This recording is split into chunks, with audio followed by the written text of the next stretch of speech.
Welcome to Weekend Best Bets here with the Whale Capper on odds.com. It is Friday evening, March 26th at 7:27 p.m. Eastern, and our expert, the Whale Capper, has picked out 3 games that he's attacking on Saturday's card, and it is great to see you, my friend. We missed you last weekend because of the All-Star break, and before you left, you had a really nice day. 2-1. You were unlucky to not sweep the board.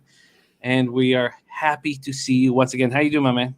Oh, doing good, man. Excited to talk to you. NBA, trying to get things turned around here, trying to kind of get the wheels going after the, I definitely came into the All-Star break on a heater and kind of threw cool water on me. A lot of the angles, a lot of this, it was pretty easy to see sort of the ups and downs and the kind of the buy low, sell high for a bunch of teams as we were getting close to All-Star break, and a lot of things got reset. And so it's been a little bit of a struggle here for me this last couple weeks, but starting to see the board a little bit better. So excited about this weekend. Well, you've picked out 3 games on the Saturday card, and we do not have a market for either of them, which is always exciting when we get to watch you break things down and let us know what you are expecting from a marketplace.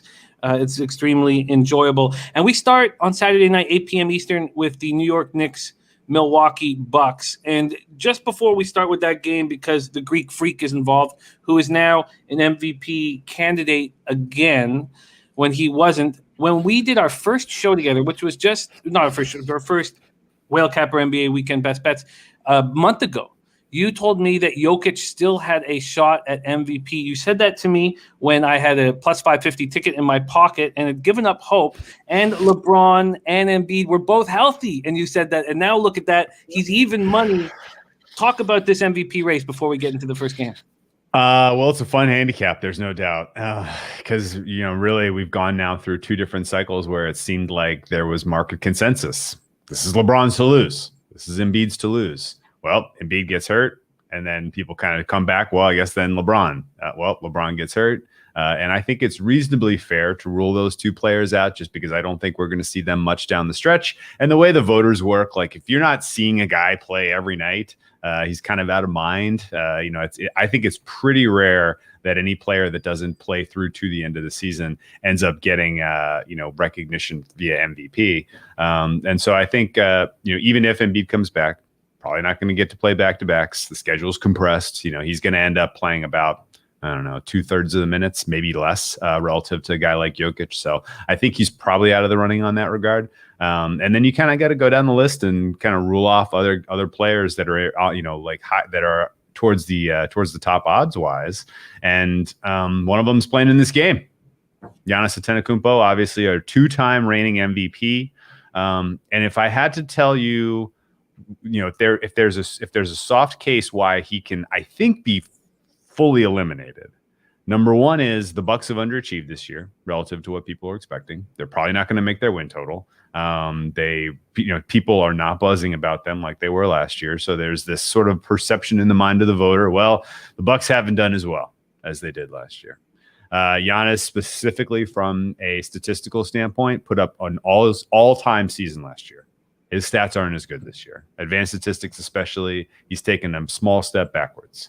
And then I think the third kind of maybe key X factor of why Giannis is not realistically an MVP candidate is the voters gave him the MVP twice, and he underwhelmed in the playoffs both times. And there's a little egg on your face if you're like, this guy's the best player in sports, and then he gets bounced in the second round of the playoffs 2 years in a row. I guess the previous year he made it to the Eastern Conference Finals before getting snuffed by the Raptors. But last year getting punked in round 2, I think a lot of voters probably have a little regret there, and that they're going to hold that against him, even if that's not fair, even if realistically he is the best player in the NBA and he deserves recognition.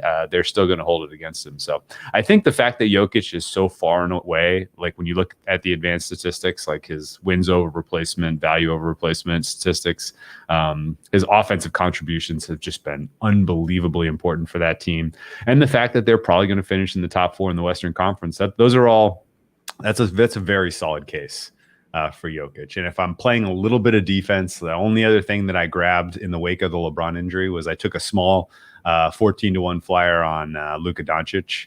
I can see that there's a narrative arc there. People want the career arc for Doncic. They want to see him get, the full kind of superstardom MVP recognition. Young guy, a guy young in his career who's made the playoffs once. People all expect him to elevate to top tier superstardom. He was the odds-on favorite for MVP at the start of the season. These are all good anchoring reasons why people will vote for him given the opportunity. And as we'll get into it with the Mavericks on Saturday, Doncic not playing. Doncic not playing on Friday. He's out with the back, expecting him Saturday. But the Mavericks are in this portion of their schedule where they have a very, very, very winnable stretch. They can go 10-2, 12-0. No, probably not 12-0. 10-2, 9-3, I think is likely over their next 12 games. And, if coming down the home stretch, the Mavericks are winning a lot, people start paying attention more to NBA. They'll be talking about him a lot. And I can see the case where that gap becomes, quite a lot smaller between Jokic and Doncic. And ultimately, I think this will be a 2-horse race. Great breakdown. And I didn't hedge on Embiid. I've watched him have difficulty getting through in 80-game season. I know we're dealing with 72 this year, but I've watched that. I've seen the story before. And one of the difficult things we have to do as cappers, and we all have to do it, is not cheer injuries. It's bad karma. It is. It's hard not to a little bit at times, and you got to push that shit down. It's just bad karma. And I didn't hedge with Giannis because I looked at the advanced analytics about a week ago, 6 and 5, and I spent a lot of time on them, and I compared and contrasted. And I was like, oh, at this point in the season, Jokic is clearly ahead of Antetokounmpo, and that could change. And I decided not to hedge. Don't hedge. Just sit back. But that was after the injuries to LeBron and to Embiid, and I went in on Doncic in the beginning of the year. So I made a bet on Luka at the beginning of the year, and then I took a small stake in Jokic. I wish it was more. God, I was telling Kevin before the show started, I was like, I was really excited, and I went back and looked, and I was like, $50, $50. I'm not even 100. What am I doing? It plus 550, but it takes a lot of the fun out of it. And then I did hedge with LeBron, so I'm kind of in a mess. I'm kind of in a not a very enjoyable position to be in. But, Whale Capper, I enjoy watching you work immensely, and I speak on behalf of a ton of my friends as well. So let's get right to work. I enjoy this very, very much. Whale Capper's picked out 3 games. We start at 8 p.m. Eastern with the New York Knicks, 23-22. Can you believe I'm saying that? They have more wins than losses. Amazing. Oh, my God. Is Starks in the lineup? Pick up the Knicks. Yeah, man. 9-14 on the road at Milwaukee Bucks, 29-14, 18-5 at home. We're at Fiserv Forum in Milwaukee, Wisconsin. And I can, when I cap with you, well, I can feel the smile on my face, and it's a real legitimate feeling I have. I enjoy it very much. Knicks have won 3 of 4. They're coming off defeating the Wizards in home games on Tuesday and Thursday night. On Tuesday, the Knicks delivered a dominant performance. Without Derrick Rose, who missed his 9th straight game, and Austin Rivers, who was at the hospital for the birth of his child, who's been subsequently traded, the Knicks led by as much as 31 to get their record to 500. Randall, 37 points. RJ Barrett scored 21 and had some really nice comments at the end of the game. We love him so much up here in Canada. And RJ was talking about how good it feels to be on a winning team, and I loved it. Alec Burks added 20. Mitchell Robinson goes for 16 and 11. Emmanuel quickly 14. Reggie Bullock 10. On Thursday, it was a very different performance as the Knicks trailed by as much as 17 in the third quarter. Alec Burks scored 15 of his 27 points in the fourth. Barrett goes for 24 and 10 and 5. 10 boards, 5 assists. Makes me feel so good reading those stats. Emmanuel quickly 16 points, and Randall 13, 9, and 4.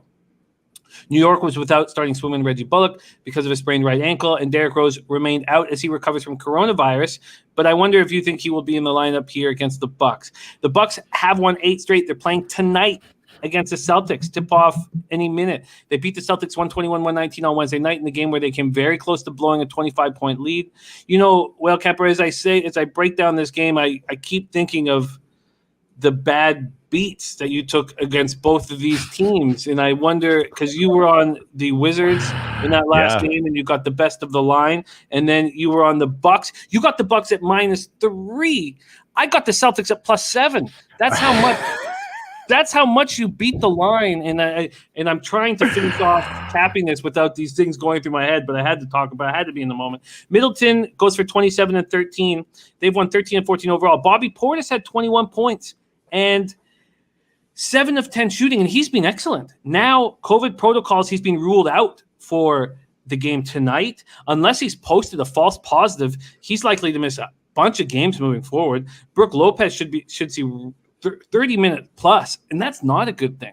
Bobby Portis took that starting job away from, or the bulk of the minutes away from him, and earned it and deserved it. PJ Tucker, left calf strain, will not play tonight against the Celtics. I wonder if he plays tomorrow night. And Antetokounmpo, 13 points, his second lowest total of the season, 8 boards, 7 assists. But when I watched him 13 points and let the Celtics come back, I was like, oh, Jokic can be MVP. Now, it's ridiculous to say that with so much games left. So Lopez and DiVincenzo each had 17 points. Here we go. No spread, no total.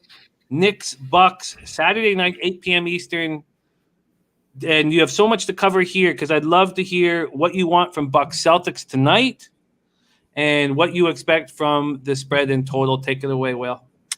So we've seen 2 games so far this season between the Bucks and the Knicks. Both of them went off Milwaukee -11, including one not that long ago. Although I would say that the Knicks have kind of picked up quite a lot of steam, quite a lot of market support since that time. And in fact, the fact that they are playing so well, I think they'll have a little bit more respect here.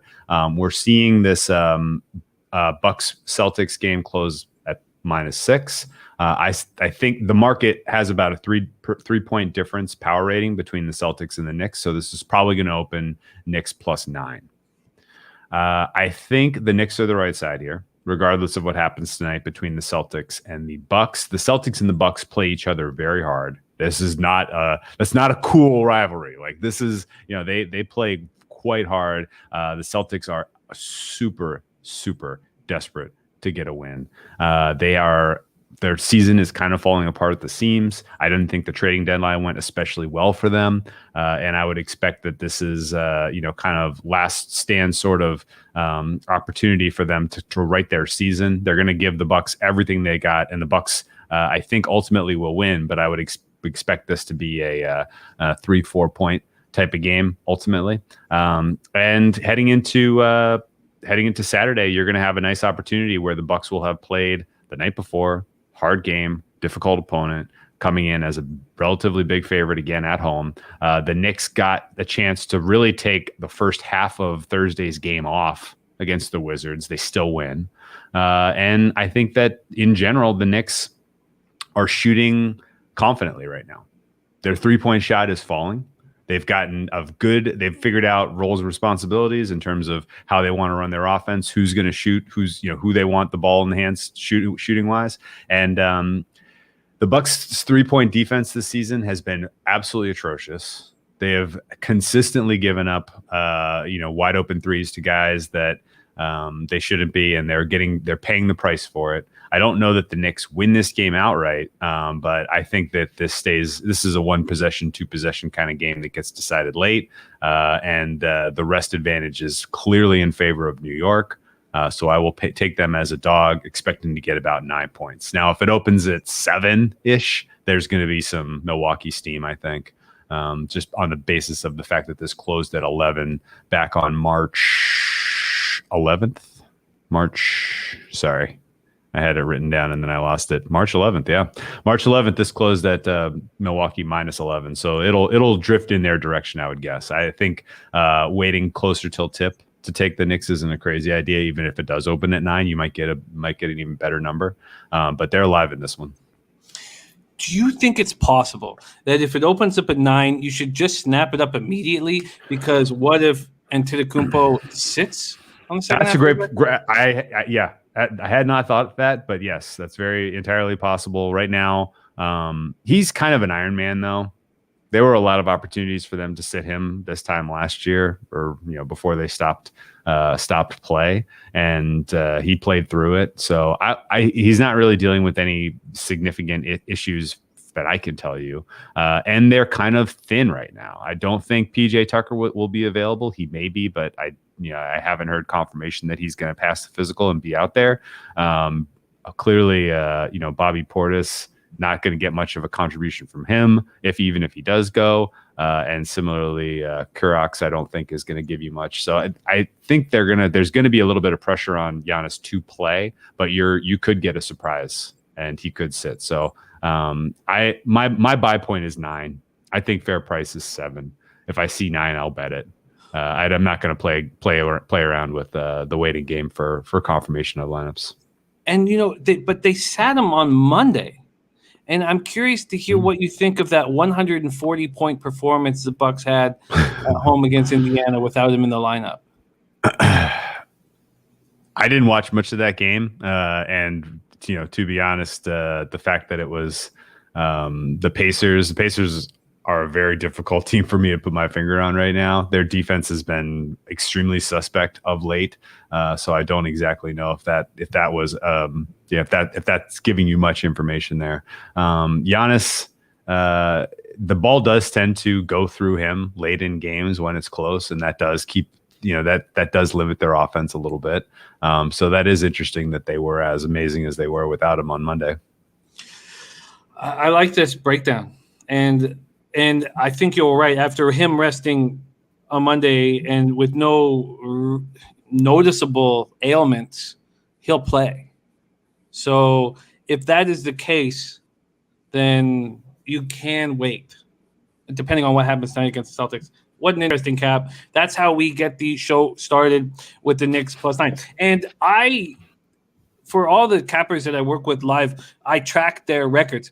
Now, with this show, it's impossible to do that. And I'm not going to try. So we're betting imaginary lines. Yeah. Well, and also when does Whale Capper attack? And would he have to message me immediately to say, oh, I'm doing it now?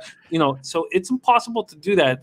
I am keeping, tabs, but it's impossible to track because this is about predicting lines, trying to be able to pull the trigger when the time is right. And it's a very tricky game. And when you do it right, you can beat the market. And that's what Whale Capper's goal is. And that's what the show is. The game. Yeah, really. That's the name of the game. So we have Knicks and +9 as a buying point. Yes. We move on to 9 p.m. Eastern. Dallas Mavericks 23-19, 12-10 on the road at New Orleans Pelicans. New Orleans Pelicans 19-24, 13-10 at home. We're at the Smoothie King Center in New Orleans, Louisiana. The Mavericks have won 3 of 4 and will be in action tonight at home versus Indiana. They're going to be in action here in minutes. No, in an hour, about 45 minutes. That's minutes. Luka Doncic not playing tonight, as Whale Capper alluded to off in the intro, lower back. This is the front end of the back-to-back, so he's going to be ready to attack the Pelicans tomorrow. He scored just 15 points in their 128-108 win at Minnesota on Wednesday. He averaged 39 points per game in the 3 previous. Porzingis went for 29. Hardaway added 21 off the bench for the Timberwolves. The Mavericks acquired J.J. Redick and Nicolo Melli from the Pelicans in a deal that I think makes perfect sense for them. You have Redick, $13 million contract that expires this summer. He comes off the bench for the Pelicans, averaging 8.7 points, 1.3 assists per game, and he's shooting 36% from behind the arc. He was terrible from 3 to start the year. So he's got the career average of 41%, but even the fact that he's at 36% is impressive because I'm telling you, he was 31% to start the year, and I don't have those numbers in front of me, but he was terrible. Mark my words, he was bad to start the year. And neither will be in the lineup tonight. So, and also, Redick's dealing with a heel injury, so I'm not sure if he'll be in the lineup tomorrow night. The Pelicans have won 2 straight and will be in action tonight as well versus the Nuggets. Pelicans are coming off their second straight win, 128-111 over the Lakers on Wednesday night. Ingram scored a season-high 36 points. Zion went for 27 and 9. He became the first NBA player younger than 21 to score at least 20 points in 21 straight games. Lonzo Ball is questionable to play tonight. And I should have looked that up, whether he's playing tonight, because I'm on the over anyways.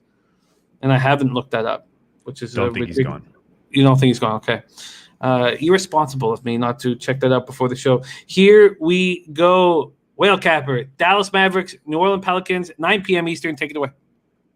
Yeah, not expecting to see Lonzo Ball tonight or tomorrow, actually. I think it's going to be early next week before we see him back on the floor, but that is speculative. Let's talk about what this line ought to be. What's the market going to open it at? We have a pretty good way to do that. We can look at the Pelicans played a 2-game brace, a 2-game set against the Trailblazers not all that long ago. Pelicans, on average, were 1-point dogs to the Blazers. The Mavericks also played a 2-game set against the Blazers not all that long ago.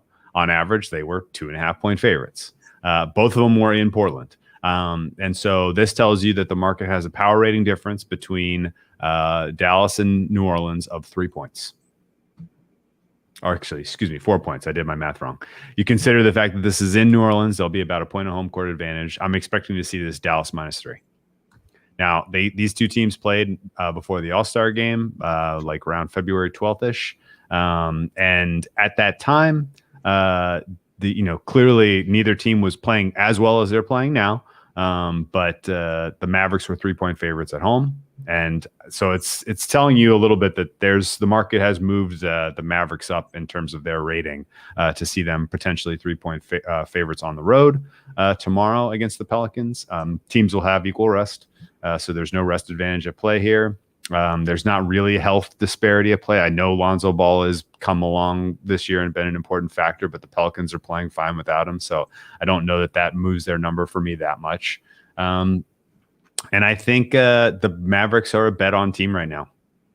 Even with the adjustment in their favor of about 2 points by the market, I would tell you that they are showing all of the characteristics of a team that has figured out their number 1, 2, and 3 defensive liabilities have all been generally corrected from a team defense standpoint. In fact, the team defense statistics that you would look at from them in their last 8 games compared to the first 30 games of the season looks like a different team. And I guess I give credit to Coach Carlisle and his assistants for coming up, figuring out what they were doing wrong and making the corrections. But it's going to be important for them to continue to play well defensively because the Pelicans are an absolute offensive monster.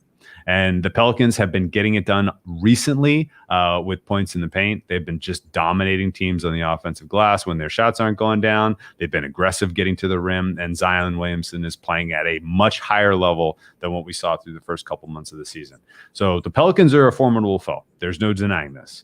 However, I do think that they are running into a very tough defense all of a sudden from the Mavericks, which is going to force them to find other ways to get it done than what their plan A and plan B may be offensively. And then I also have to say, I really like the way that the Mavericks have kind of sort of reinvented themselves in terms of how their game flow is going. It's not all rotation. Some of it is rotation. They've tweaked the rotation a little bit. Porzingis obviously looks a heck of a lot healthier, and that's helping. But they used to be the kind of team that would just fast as they can go right out of the gate. We're going to put scoreboard pressure on you and then hold on for dear life. And if you bet the Mavericks money line in a lot of these games where they were playing like high quality opponents, it was like nail biting. Like, can they hold on, or are they going to, choke this lead? And they've really reinvented themselves, I think, to where they are using, saving more of their bullets for later in the game.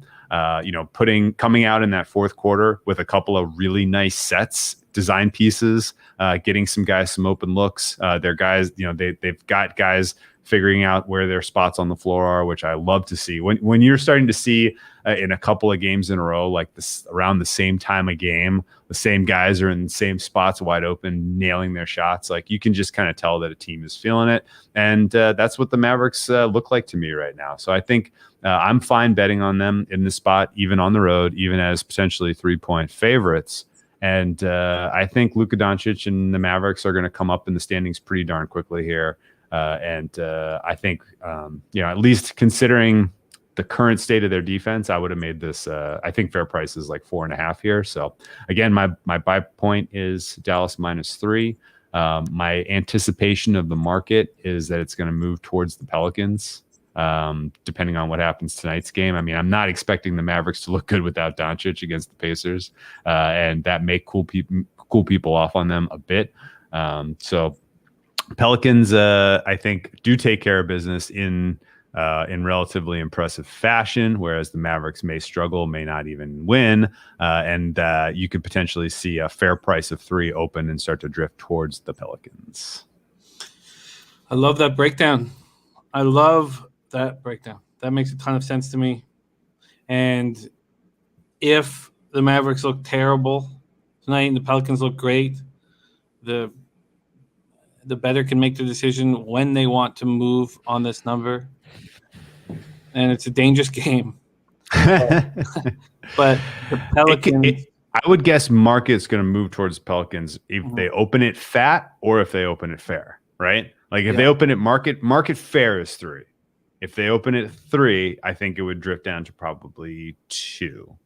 Right? If they open it fat towards the Pelicans of 1.5 even, it might move towards pick. Like I think you're going to see it move New Orleans regardless of where they hang it. Wow. Okay, so you as well are going to wait. Yeah, well, I'll wait until limits are up at least. Okay. Very, very exciting. Mavericks, Pelicans, 9 p.m. Eastern, and expected to see the Pelicans get bet. And at that point, it's up to us when we pull the trigger on the Mavericks. But that makes a ton of sense to me. Can be a good game either way. It will be. And I'm excited about the game tonight. I'm excited about all these games tonight because it's a great, great Friday night NBA card. We move on to the last game on Whale Capper's docket. 10 p.m. Eastern, Philadelphia 76ers, 32-13, 13-9 on the road at LA Clippers, 30-16, 15-6 at home. We're at Staples Center in Los Angeles, California. After struggling mightily in the early part of the season when Embiid was out of the lineup and out of the lineup on second halves of back-to-backs, the Sixers have won 6 of 7 games since Embiid went down with a hyperextended knee. Impressive. They're coming off a 109-101 win at the Lakers on Thursday night. Danny Green, 8 threes. God, coming from a Raptors, guy, seeing him do that was shocking. It's shocking. Some players, and Pascal Siakam is the main one for me, and not the shooters as much as guys who can do a bunch of different things that can turn it on like that when they feel slighted or angry. The question, I don't think, wow, that's so impressive. I think, why is the switch off all the time? Well, when it's off for Danny Green, it is off. Yeah. And he is one of the streaker dudes out there. Hot hand theory, big time for him. Definitely. Seth Curry goes for 19. Tobias Harris added 17. And we had a lot of guys on betting with the bag who were on the Tobias Harris points over prop, and it was at 22.5. And he gets 6 points like right out of the gate. And I've been staying off of props because they burnt me badly over the last 3 weeks or a month. But I would have been there with him, but I stayed off. He gets 6 points right off the gate. He goes 8 of 10 from the field. I mean, he was hitting buckets, but only goes for 17. They acquired George Hill from Oklahoma City and Brazdeikis from New York in a 3-team trade. Hill averages 11.8 points per game. He hits 38.6% from 3. And the cappers that have run with me for a few years now know that I have a hate. I despise George Hill because he's another guy who turns it on when he cares and when he's on the right team. And when he's on the wrong team, he'll let a hamstring pull keep him out for 2 months. But when he is on, he can play very strong defensive. He can, the 3 and D he can do. Clippers have won 4 straight games. They're coming off defeating the Spurs on back-to-back nights on Wednesday and Thursday. On Wednesday, they were incredible, opening the game by going 8 of 9 from 3, easily winning 134-101. They opened with 5 straight threes. This is a very tough team to cap because their pace is slow, and they put up these monstrous numbers. Totals are a nightmare with this club. So Wednesday, they win 134-101. Kawhi goes for 25, Marcus Morris 20, Paul George 17, and the recently traded Lou Will goes for 16. Lou Will, the longest-standing Clipper on the roster, traded for Rajon Rondo. They shoot 62% on threes in the first half, 56 from the field. They led by as much as 18 in the first quarter. Leonard goes 9 of 12, hits 2 for 2 from 3, 5 for 5 from the stripe, 7 boards, 5 steals, 3 assists, and I miss him. The following night, he was given the off to rest, and the Clippers won in a much different game, 98-85. I had the Spurs at plus 6.5. It went all the way down to a pick'em. And I was watching that game. The Spurs scored 30 points in the second half. And without DeJounte Murray, what would they would have scored? What, 10 or 15 points in the second half? It was so aggravating. And watching DeMar DeRozan, who I love, do squad ass fucking zilch. It was as angry as I've been watching a game in some time. So without Kawhi, Clippers win 98-85. Reggie Jackson, daggers for 28 points. He's another guy that drove me crazy. When he was on the Pistons, I was like, how could anybody be a Detroit fan watching him turn it on and off? Paul George, 24 and 13. LA was without Marcus Morris, Ibaka and Beverly and Morris due to injury, but Morris was a surprise. Leonard and Morris were ruled out 2 hours before tip-off, and I was like, ooh, I'm going to get paid. 8-man rotation. Batum goes for 19. Luke Kennard, Amir Coffey, they each went for 19. Clippers are 8-0 in the second half of back-to-back games. What a tricky cap they are. Take it away, Whale Capper. Sixers, Clippers. Yeah, the depth for the Clippers are really starting to show up finally. There was a point in the first quarter of the season where if Kawhi wasn't on the floor, it was the offense stopped, no point scoring. I mean, it was really surprising to see kind of the night and day difference with him on and off. And finally, at long last, you're starting to get contributions from some of these guys. I don't mind them shipping Lou Williams. Lou Williams has looked completely washed this year. Actually, really like a year and a half now, he has looked quite washed. So I'm fine with them, kind of moving on there. It was a little bit of a lateral move in terms of skill set wise and contributions, maybe, but I don't mind having a fresh start now. And I would expect Kawhi having an extended rest is going to be dangerous against the Sixers team. I think the key interesting way to attack this one is going to be if the market overreacts to how well the Clippers have played lately. When you have a situation like the Clippers getting bet against so violently on the news that Kawhi is unavailable, and then they still win, that can shake people into Clippers at any number, Clippers at any price. And I can see a situation where, the market opens up fat for the Clippers in this spot. You have Doc Rivers returning to LA. First time against his former team. We haven't seen Doc Rivers take on the Clippers yet this season. This is our first example. I think from a power number standpoint, from a market power number standpoint, I'm expecting to see something in the ballpark of Clippers -7.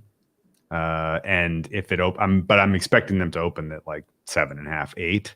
And I'll take a shot at the underdog here. As much as I appreciate the Clippers, like that, this is a team that absolutely is going to be in the mix for the Western Conference title this year. Everybody's playing well right now. I still think there are some aspects to the way that the Sixers can play man D that is going to frustrate Kawhi, frustrate Paul George to a degree.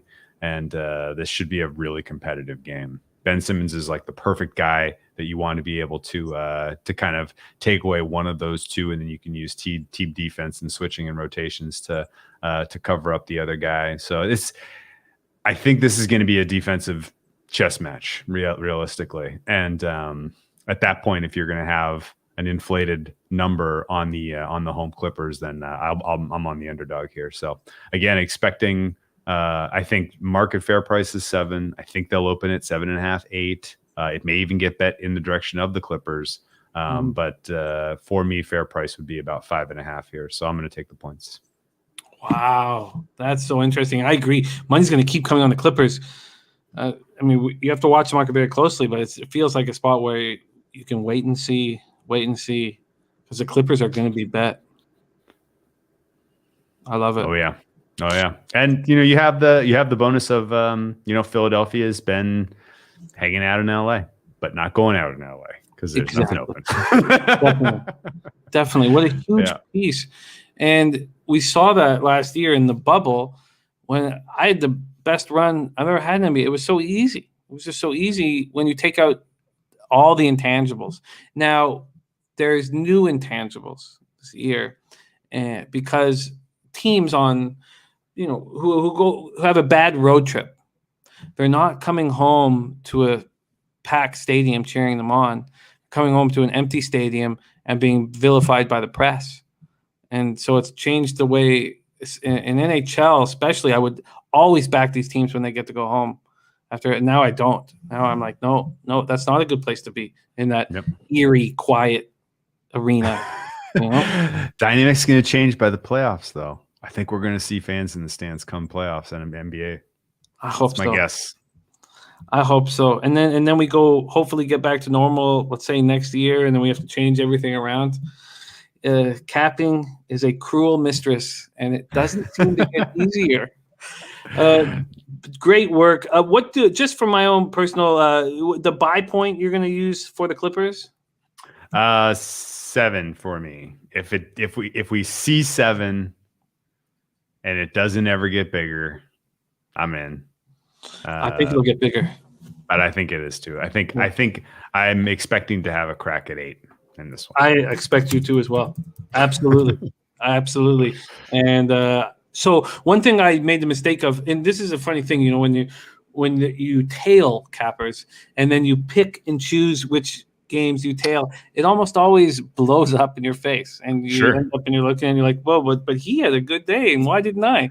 And I'm not going to do that tomorrow. I'm going to take them all, because I did that last week. I went 1-1. You went 2-1. And I was like, I love it. All right, so we have Knicks buy point at 9.